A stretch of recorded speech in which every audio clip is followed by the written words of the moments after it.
Rush. Niners all day. Let's bring 6 home, baby. Let's go. I love it, man. It's time for the 49ers Rush Podcast.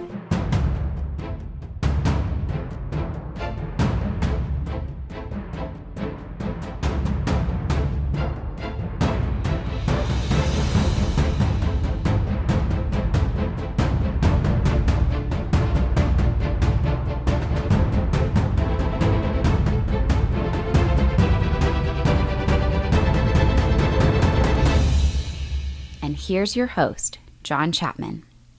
What is going on, Saturday morning faithful? It is absolutely incredible to be with you guys this day. Hopefully you're watching some college football. I got mine on up here.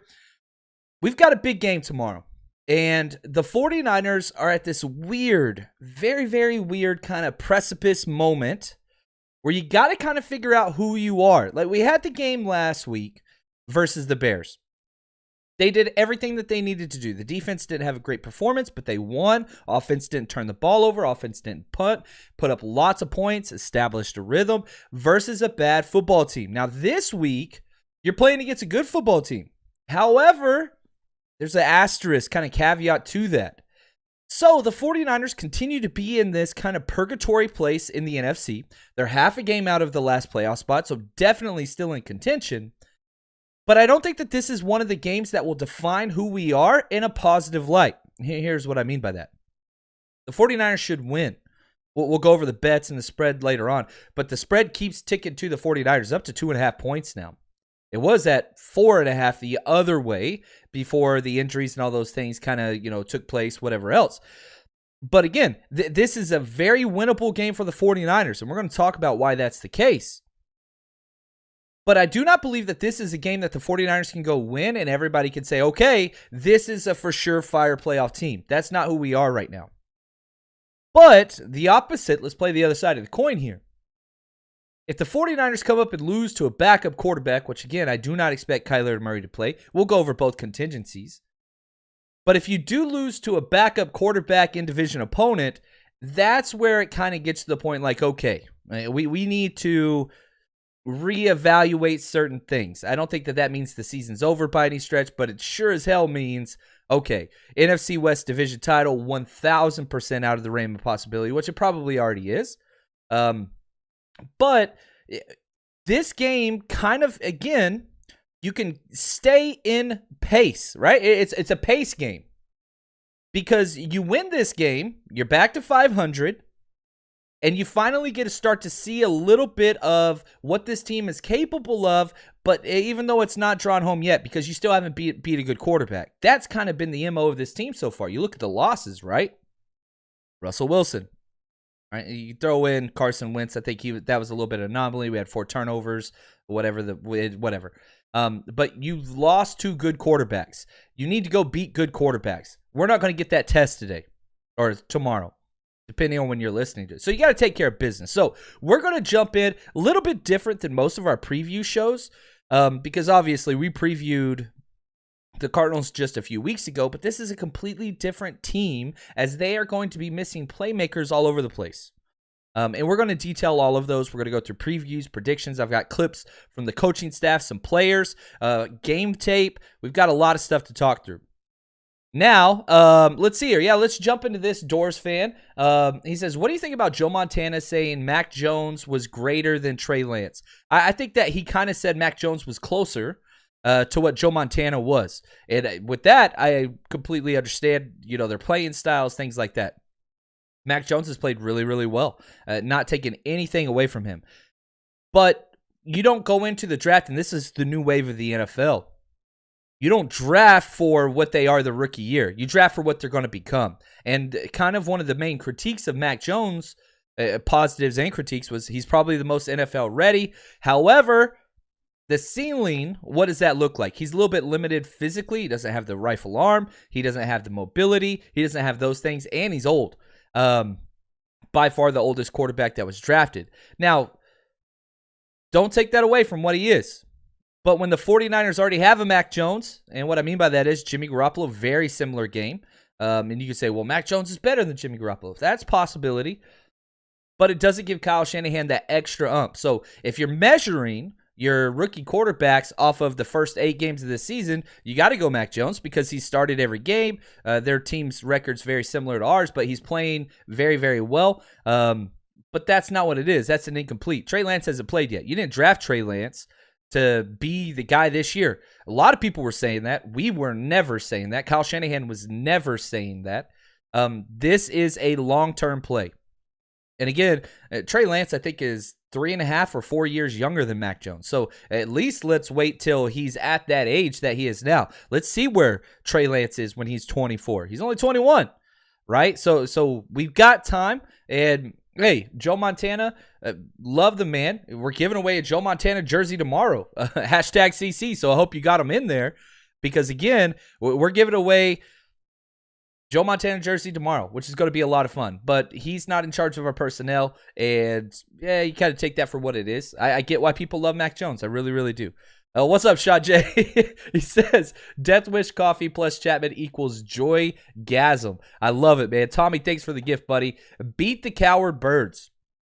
So let's talk about this, okay? Who are the Cardinals, and what have they done to this point? They're 7-1. Can't take that away. They have won so many games. They come out red hot 3 years in a row. And now they're into kind of the witching hour where things start to unravel for them. And this isn't the first time. Now, they only lost one game. All right, cool. It was a Thursday night game, whatever. But every game that they have won, besides the 49ers and the Vikings, they've won by more than one touchdown. Like, they are blowing everybody out. But it's starting to kind of tilt back a little bit. They lost versus the Packers 24-21. The Packers were very short-handed, but, the play at the end with A.J. Green, whatever else. But, yeah, they're coming off of a loss. On top of that, the injuries. Okay, let's talk through their injuries. Then we'll talk through some of our injuries and kind of figure that out. Oh, what's up, Philip? I love it, man. Appreciate the gift, man. Always glad to be with you, my friend. He is awesome. Great guy, Phil. So Kyler Murray, he's going to be a true game-time decision. Now, whenever they say game-time decision, you have to decide 90 minutes prior. So there's 2 separate timetables we're looking at. One, when the Cardinals board the plane to fly to Santa Clara, which they have not done yet. So there's a chance he's not even on the plane.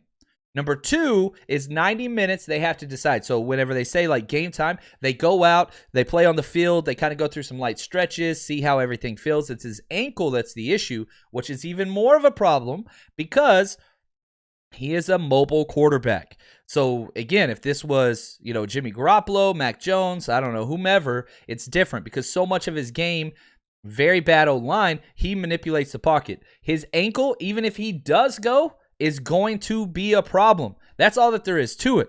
Now, let's listen to the coaching staff and what they say about Kyler Murray. For sure, we are still preparing for Kyler to be the quarterback until we hear anything else different. His guy's been a competitor all his career throughout college and in the NFL, so fully expecting him to play. You got to prepare that way. Again, I do not think Kyler Murray plays, and even if he does, I think that's a very short. How do I say this? I think it's in the best interest of the Cardinals long term for Kyler not to play. Their season does not hinge upon this game. I think it's in the best interest of the 49ers if Kyler Murray doesn't play. Now, like short term, right? But again, let's say you put Kyler out there and he's not 100% and something goes wrong. Holy cow. Now the entire season in jeopardy because currently with the way they're playing, they're fighting for that number 1 seed. That should be their mindset. Now, I don't think that they're going to be anywhere near that whenever it's all said and done. Again, I have everything trending down for the Cardinals. I really, really do. You look at DeAndre Hopkins, one of the best wide receivers. He's a game-time decision for a hamstring injury. And again, game time, like not questionable. No. He hasn't practiced at all. Now he's a seasoned vet, and he can go out there and whatever else. I don't expect him to play. A.J. Green's out with COVID. So their top 2 outside wide receivers. Now, they still have Christian Kirk, who's had a great year, just a burner down the field. That's kind of what he's done. And they still have, rookie sensation Rondale Moore, whom I'm still in love with. Good Lord, I hate that we have to see him twice a year. But so they're still fine at the wide receiver position, but this is a team that runs 4 wide more than almost anybody else in the NFL. And so the fact that they're missing their quarterback, who was kind of the MVP leading candidate through 6-7 weeks, they're missing their number 1 wide receiver. They're missing their number 2 outside wide receiver. That's problematic. They're missing their stud tight end. They trade for Zach Ertz. He comes over. I expect Ertz to get a lot of work. There's some issues. Their third tight end, Demetrius Harris, he's got COVID. So Max Williams, he's done for the year. He is ACL and all that stuff versus us. Then their blocking tight end, Demetrius Harris, he's out now. So the whole blocking dimension from the tight end perspective, I think they just signed somebody like literally off the street, like just a few minutes ago, right? And so like they're not even to the place yet where they're going to be able to do what it is they want to do. They signed David Wells literally an hour ago to their 53-man roster because they've lost not one tight end, but two tight ends in the span of 3 weeks. So that's going to be a whole other thing. Oh, I want to pause this. Iron Lion, what's up, man? He says, good morning from Okinawa, Japan. It is 420 Sunday morning where he is. Dude, so it's game day, baby. So you're living in the game day. Want to say thank you for your service, man. Appreciate the support as always, but more importantly, dude, the dedication, not only to the team, but to the country and to all those people. I just want to say thank you, man. Really, really appreciate that. I grew up in a military family. I always joke around. I had a lot of stepdads, like a lot. And almost all of them were Vietnam vets. So I was raised in VFW bases and posts and all that kind of stuff. So huge respect to the sacrifice for the families and everything that they go through there. So stay safe, man. Appreciate your service. Also, let's jump back into all these injuries. JJ Watt's out. How many playmakers can a team go without? JJ Watt's done for the year, and he single-handedly wrecked the 49ers offense against Mike McGlinchey. He's gone, right? So that's huge. Rock Hudson, their best offensive lineman, he's questionable. Now, he got in a limited practice. I expect him to play. And then on top of that, they're missing 3 coaches due to COVID. So it's not even like their assistant head coach / special teams coordinator, Jeff Rogers, running back coach, James Saxon, assistant O-line coach, Brian Natkin. They're just missing a lot. There's a lot gone. But this is the NFL. And you'll get no sympathy from me or anybody listening to this podcast because what the 49ers have been through. It's different, right? Now we look at our side. Let's flip it. Debo's questionable. I expect him to play with his calf. Kyle Shanahan was on record saying his calf's a little bit worse this week than it was last week. That's problematic. The fact that he was on the bike 2 days ago and was able to get in a limited practice, that's huge. Elijah Mitchell, stud rookie running back, questionable with ribs. Blue non-contact jersey, 2 days in a row, got in limited work. Rib injury, you can go. It's just, man, you take those hits, you take one hit, and I mean, just the air and the breathing, it doesn't work anymore. Rib injuries are rough. It's a pain tolerance issue. So I expect Elijah Mitchell and Debo to go. Now, my question is there another stud running back that the 49ers are going to get back this week? Initially, we were expecting Jeff Wilson back at the very beginning or the very end of October, right? At the very end of October, he was on the pup, stood up out of a chair, tore his meniscus, whatever. Then there were some complications and basically said, yeah, it's going to be late November. Now they're saying, hey, there is a decent chance Jeff Wilson plays right now. Let's listen to the offensive coordinator, Mike McDaniel, talk about Jeff Wilson and just what those chances look like and what he's been able to do. Jeff's looked really, it's just been awesome to have Jeff back in terms of being able to see him at all. He's been working hard, and he's a big part of the energy that our team has. You can see it every game. He brings the juice. So that's been exciting. I think the guys are excited that he's able to be outside with us in a helmet and whatever. But you try not to get, especially with a guy that hasn't played since May, you try not to get ahead of yourself at all. So we're just every time we see him, making sure that he looks like the Jeff we know, and hoping there's no setbacks so we can get him on the field as soon as possible. And so part of me says the game plan is, look, let's activate him. And don't be shocked. I don't think this will happen, but don't be shocked. Like, Trey Sermon's not going to play. We all know that, right? He'll be on special teams. That's kind of like his role, an emergency running back. But Kyle Shanahan doesn't want to touch him. But once Jeff Wilson's healthy, when you've got Jeff Wilson, Elijah Mitchell, Jermichael Hasty, Kyle Juszczyk, we're getting close to the point where, again, Trey Sermon's going to be a healthy scratch, just like he was the first week of the season. And so we all got to kind of like just understand Kyle Shanahan, all rookies are on the Charlie Warner plan. That's the plan, right? So if you saw Charlie Warner, very limited snaps last year, Ross Dwelly, everything. A year later, you give him the opportunity to earn his role, and he did that, whatever else. So just got to understand that's where we are. Now, that's with Jeff Wilson, which I expect him to be active. I don't think that he's going to get a lot of work, though. We'll see how he feels in the morning. Defensive line-wise, Maurice Hurst is out. Javon Kinlaw, he had reconstructive surgery on his ACL. And the whole thing was a preventative measure to stop a chronic ACL issue that would hinder him long-term. And so this is scary, but you got to just hope and cross your fingers. We got to wait now. And if that knee gets right, we're going to be okay. This long-term now, right? He's done this year. But some measures have happened this year to replace that because we were in a world of hurt when, Kinlaw was out. This run defense was not good. You had DJ Jones, and that's really about it. So they finagled some stuff and moved some stuff around. And so this is what I love. You trade for Charles Omenihu, which I really, really like. Let's listen to D'Amico talk about Charles first, and then we'll talk about the lasting impact of this trade. It's a small trade. We have a 2023 6th-rounder, but the implications are right now, and we'll explain why. Yeah, Charles, we're excited to have him. Excited to add, a guy with his talent. I think it's a great player to add to our room. Very long player, instinctive guy who can make plays for us. So Charles has been coming along, learning the scheme, picking up on everything pretty well. We'll see how much he advances, but, really happy and excited to be able to add a player of his quality at this part of the season. And again, I'm a big Charles Omenihu fan, as I talked about it after the trade. If you want to go check out the trade deadline episode, I dove into a lot of that. But what he doesn't help on the inside. He helps on the outside. It allows Eric Armstead, who's been an absolute terror, to move inside. So you're still getting your defensive kind of rocks in place with DJ Jones and Eric Armstead, and I think that's what's huge. And again, listen to... How do I say this?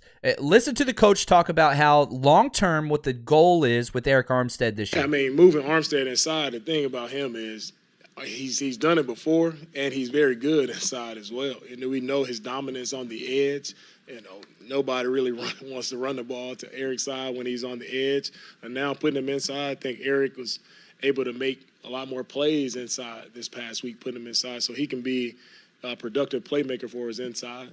And, with Kinlaw, I think not having Kinlaw does attribute to that, putting Eric inside. But Eric has done fantastic. We did a good job last week, and he'll continue to get better the more reps he gets inside.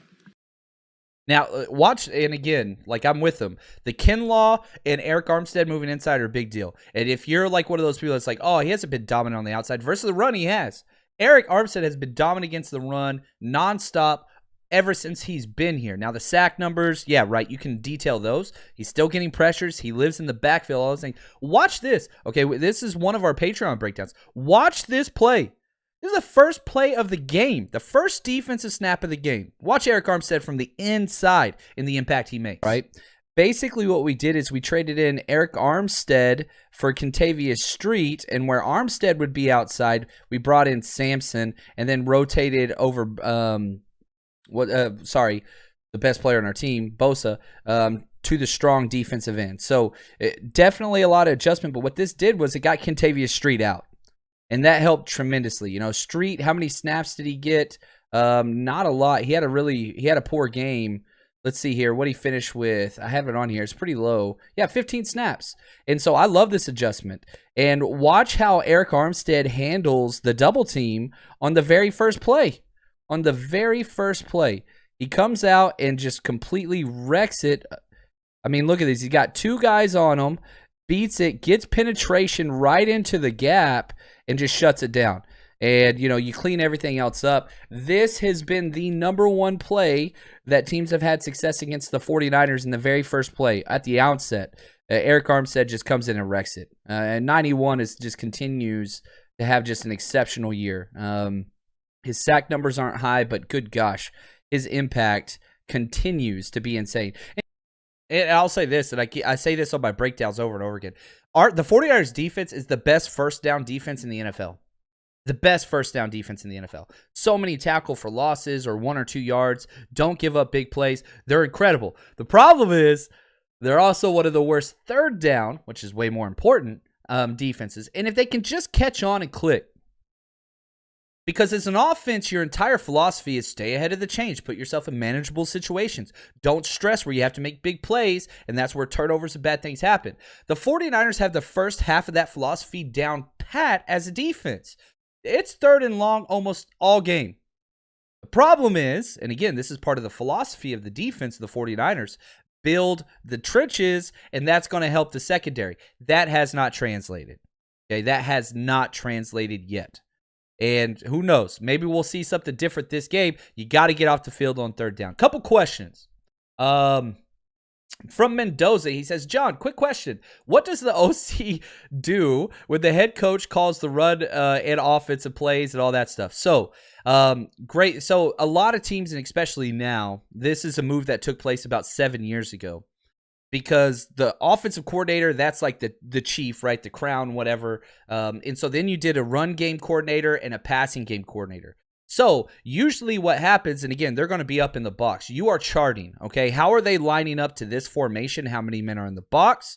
What's that look like? What coverage are we getting with that? So during the game, McDaniel and several other people, they're up there charting, okay? So every single time the 49ers come out and line up in a play, whatever it is, they are charting exactly how they line up to it and how they rotate their coverage.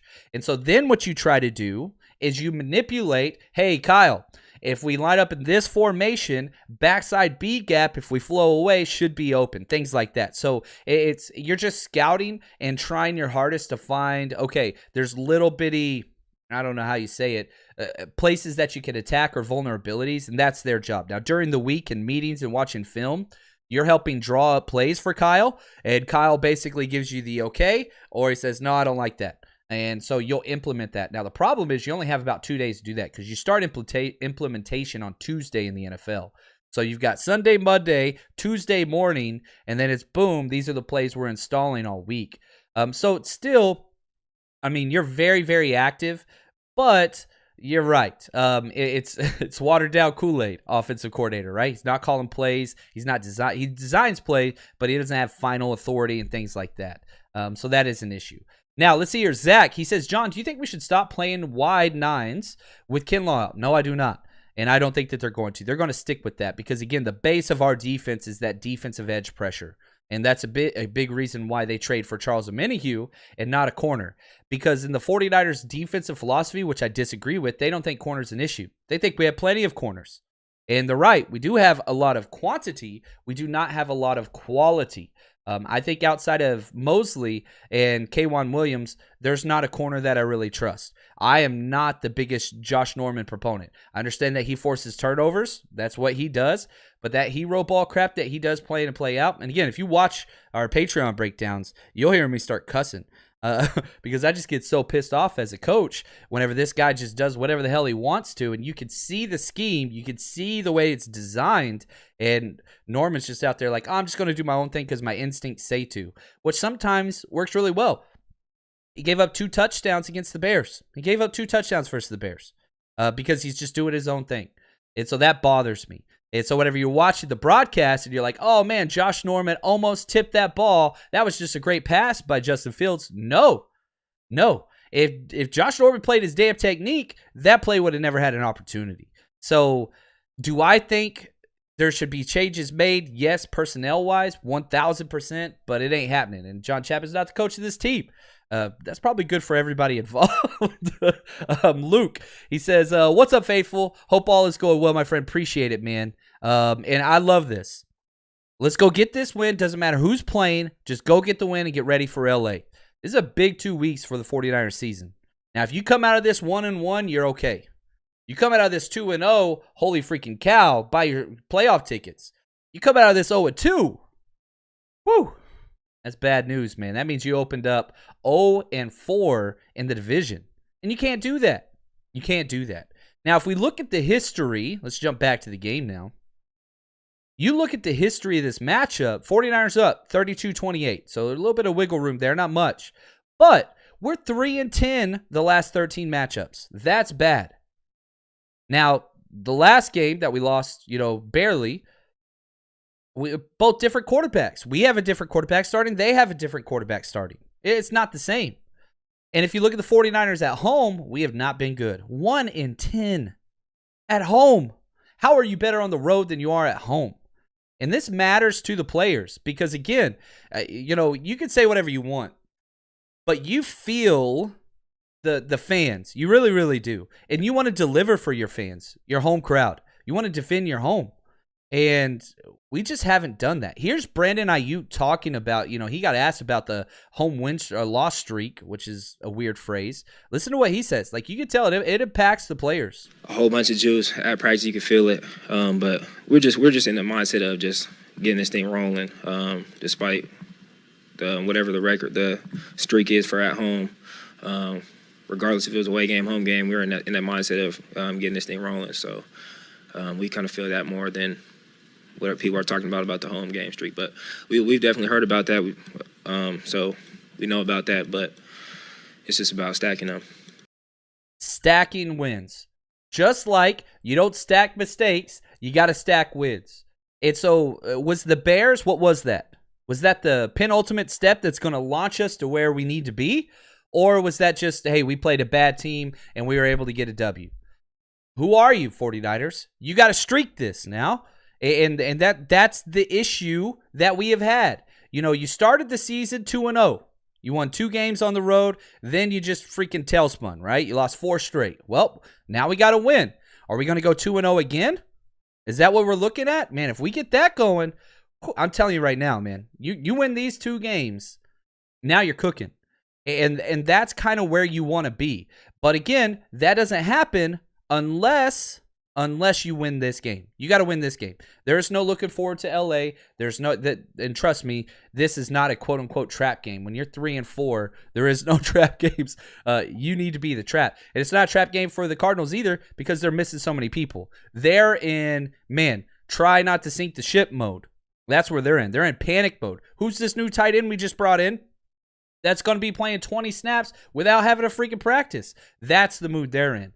They're in Colt McCoy as our quarterback. That's where we're at. Yeah, that's rough. All right, guys. Now, before we jump, I got a lot more. This is going to be a long episode. So buckle in. Predictions, bets, all that stuff's going away. But I got some good news. Some very, very good news. New announcement. Oh, you guys want some more John Chapman podcast stuff? Here we go. Listen to this. Guys, excited to announce a brand new kind of movement within the podcast itself, and that's called the Rush Hour. This is something I can't take credit for this. People have been emailing and asking for me to do some non-49ers content, okay? So here's what's going to happen. We're going to be doing bonus podcast episodes. The first 15 to 20 minutes, still going to be Niners focused. But the second half of the Rush Hour is going to be more broad topics in the NFL. Power rankings, tracking rookie quarterback development, seeing schemes and some tendencies, perhaps that's changing across the NFL. Coverage-based things like that. So the only place to get this is bonus coverage is going to be over on Patreon. So go to patreon.com, search for 49ers Rush Podcast. It's the only place it's going to be. Now, again, not taking anything away. This isn't taking the place of our regular programming. This is just trying to provide more value for the community that supports the podcast and is helping us to become kind of what we want it to be. So best way to support the podcast is always on Patreon. So if you want a little bit extra NFL broad with some 49ers focus at the start, that's the place to get it. The Rush Hour is going to be kind of a bi-weekly thing over on Patreon. Support the show, support the program so we can keep creating more for you. Thank you guys for all the support as always. Look forward to seeing you there.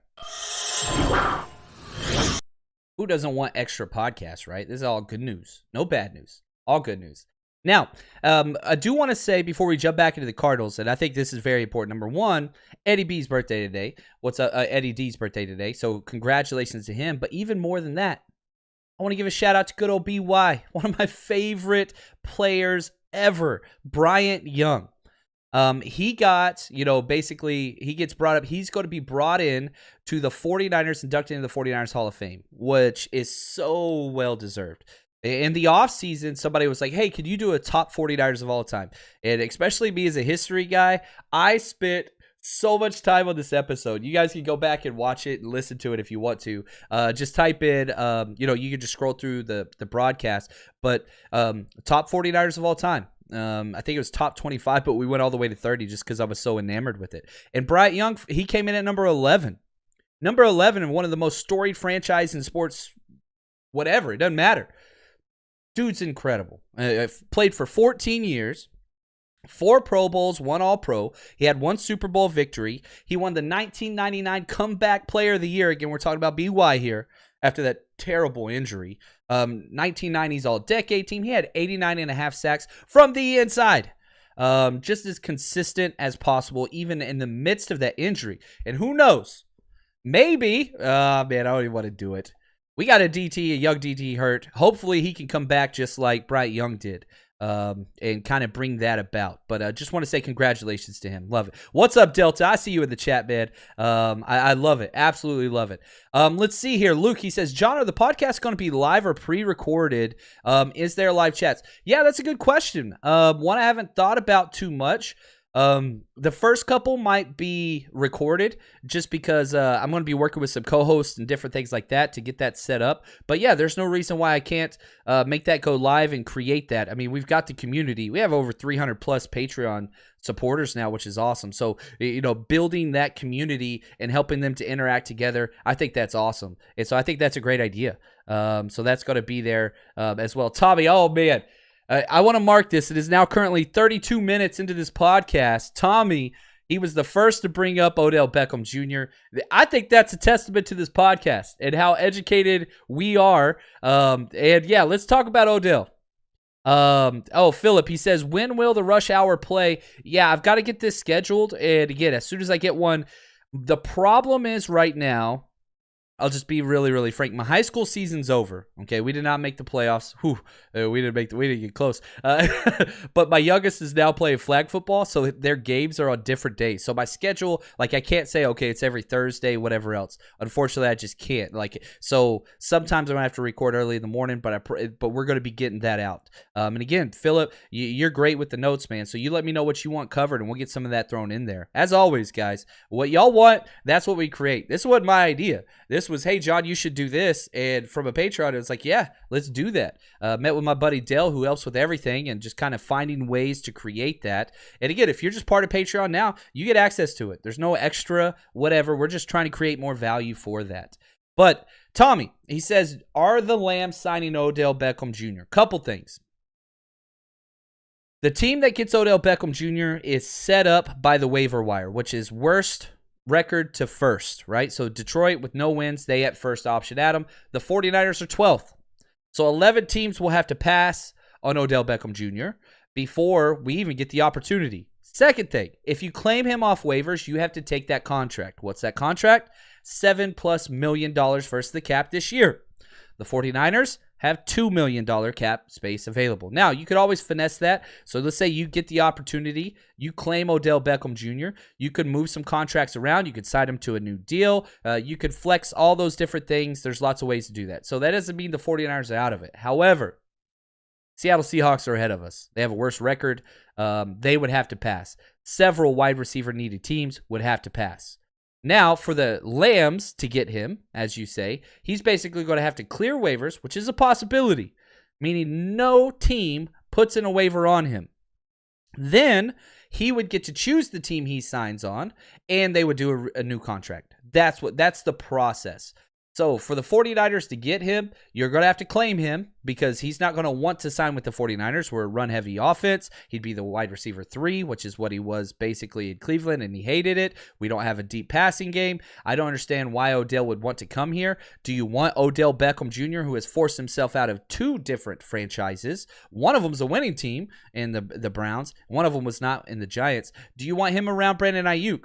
Do you want him around Elijah Mitchell? Do you want him around Trey Lance? Now, I'm not saying he's a bad dude. I'm telling you right now, he's a bad teammate.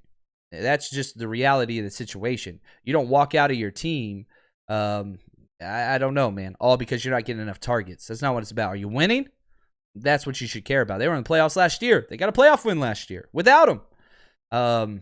So I don't know. I'm the talent's there, no doubt about it. Do I want him around all of our rookies? I don't know. I don't know. I've never been on the anti-Odell thing. I thought the Giants was one issue. This whole new issue.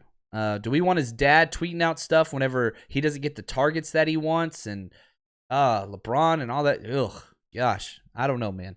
But we'll see. We'll see what that looks like. But no, the contract is not already paid. They renegotiated it so that the Browns or the Bears, the Browns wouldn't be on the hook for everything. So no, the contract's not already paid. If a team signs him, the new team takes on $7 million. If nobody claims him, what Odell did do is he basically waived all of his termination pay, which means that contract, if he doesn't get picked up off of waivers, it's completely null and void. The Browns will not be on the hook for anything. So again, I know contracts, it usually gets crazy, whatever else. Yeah, it's a mess. It's a mess. Yeah, and Frank, man, thank you, Frank. I love this history lesson. 1993, this is from Frank. 1993, the 49ers drafted Dana Stubblefield. 94, they drafted BY. You could see the transformation on the inside of the defense, and guess what? They won a Super Bowl. I still think that 94 team is one of the best of all time for any team. It was crazy what they did. Anyway, so take that for what you want. Yeah, Odell's very polarizing topic. I get that. Let's move on. Let's jump into the Cardinals' defense, and that's the strength of the team. Okay, everybody wants to talk about the offense. That's not where it is. It's the defense, which was a surprise. They drafted a lot of players and played them out of position, and it finally started working. The Cardinals defense is the best versus third down conversions. They only allow 30%. They are the best in the NFL at all 32 teams on fourth down, only allowing 30%. Both of those need to improve. You go back to the 49ers' first meetup with the Cardinals, guess what? That's why we lost. We went 3 for 11 on third downs. That was awful. We went 1 for 5 on third downs. That's awful. And that cost us the game. You change that one, Trey Lance, stop at the goal line, we win the game. I know it's a little more complicated than that, but that's kind of what it looks like. Now you look at third fewest points allowed, fourth fewest yards allowed. Like, they are a good defense. What are they bad at? Well, we saw this. You can run with ease on this defense. And they won a lot of their games early on, talking about the Cardinals here, because they put up so many yards, so many points quick, teams abandoned the run. You got to throw to keep up. That was the mindset. But if you could stay running versus them, you can win. They allow 4.9 yards per rush attempt, which is 31st, second to last, in the entire NFL. We rushed for 152. That was when Trey Lance had 16 runs, which was bananas, but whatever. So the defense is great. And now they don't have J.J. Watt, who has played very, very well. So we're going to see how that goes. But they still got Chandler Jones. They still got those super athletic linebackers. They still got Budda Baker. Like, they are a very good defense. That does not change. None of that changes. But their offense, it has taken a turn, even with Kyler Murray, okay? Even when Kyler Murray was healthy. And it started with us. We started this. The very first 4 games, and the Cardinals always do this, right? They start red hot. The first 4 games, the Cardinals averaged over they didn't average. They went over 400 yards of offense every single game the first 4 games of the season. Guess what? Last 4 games of the season, how many times did they do that? 0. This is Cliff Kingsbury, okay? He is excitement, flash in the pan. Oh, what's up? And then once people get film, they start to say, oh, this is what he does. Lack of imagination, okay? It's a very that's what the air raid is. We're just going to put players in space and we're going to out-athlete you. That's what we're going to do. Well, this is the NFL. And you can change some of those things. And that has happened. And so all of their offensive rankings, which are great, and all their stats are great. I mean, they've had a great year. Throw them out the damn window this game. Why? Probably no Kyler. Probably Colt McCoy, he doesn't have the top-ranked offense, right? He didn't do that. And so I think that's kind of the problem. So you throw all that stuff, all the stats, all the rankings, whatever. I don't care. And then on top of that, when they had every single person, how many points did they put up versus us? 17.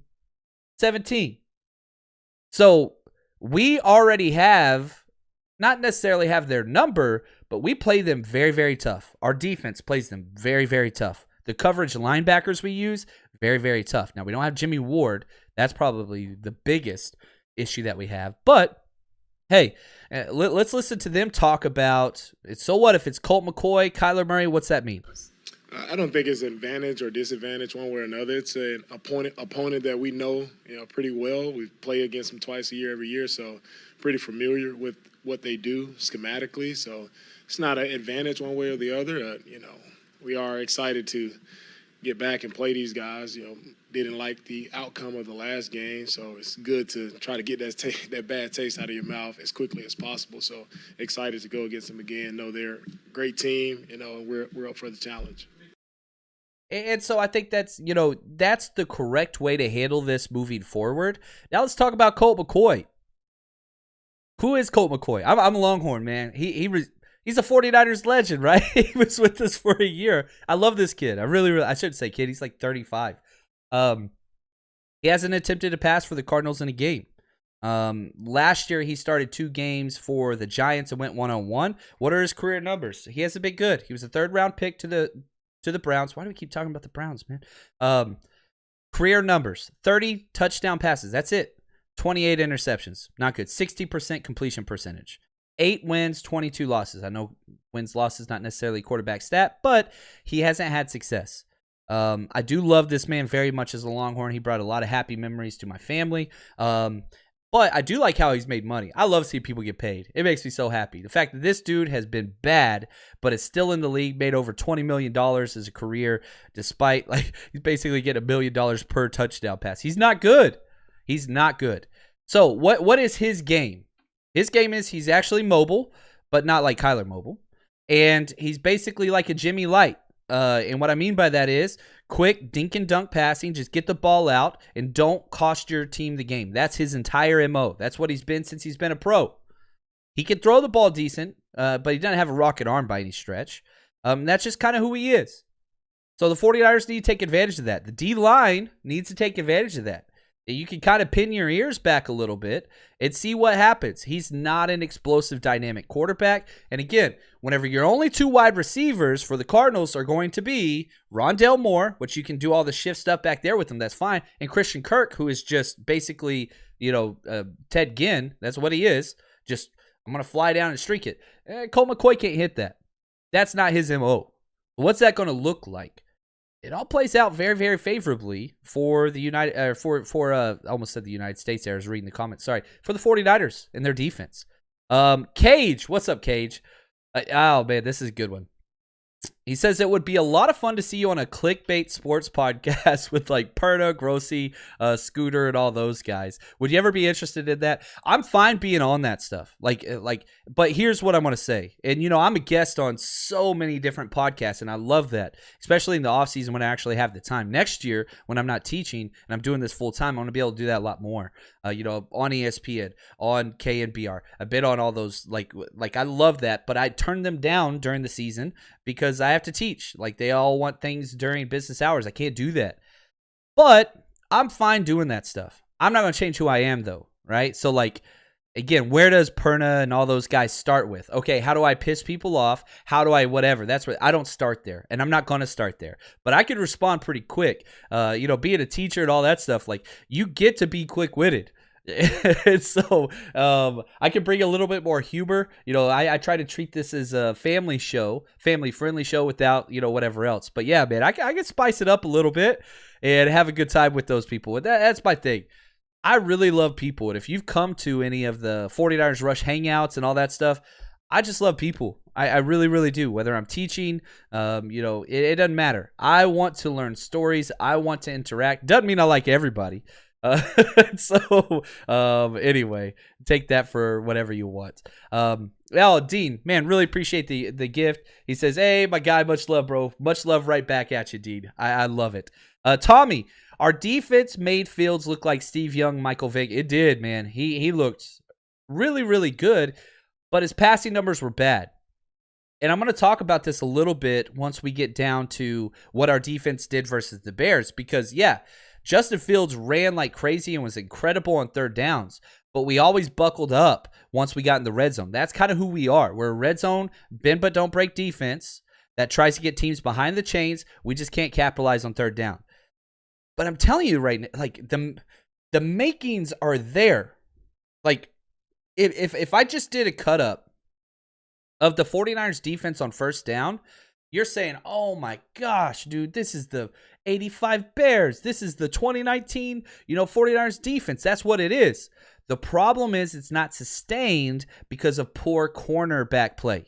That's where the issues are falling apart. Is that going to change this year? Personnel-wise, I think we got to say no. I think we have to, just because we don't have it there, right? It hasn't been there, unfortunately. So we'll have to see what that looks like. But let's transition now. Let's jump into our bets of the week. When I gamble, always looking for ways to get an edge. But at my bookie, they double your first deposit. So you start with a leg up. Use my promo code 49ERS, 49ers. Sign up now, claim your first deposit bonus with my bookie, and use the extra funds to kickstart your winning seasons. A lot of fun matchups this week. You got the 49ers without Kyler Murray and the Arizona Cardinals. Then you look Sunday night, the Titans and the Rams without Derrick Henry. So there's so many different places that you can jump into, but don't just take my word for it. Head to my bookie, sign up now with the promo code 49ers, or you can scan the QR code on the screen to get your money doubled before you even start a bet. So remember, good friends don't let friends win alone. So you have your buddies, use the referral link if you are eligible, and an additional $250 bonus on their first deposit. Plus, it's unlimited to redeem, so all your friends can join the party at MyBookie. Bet anytime, anything, anywhere with MyBookie.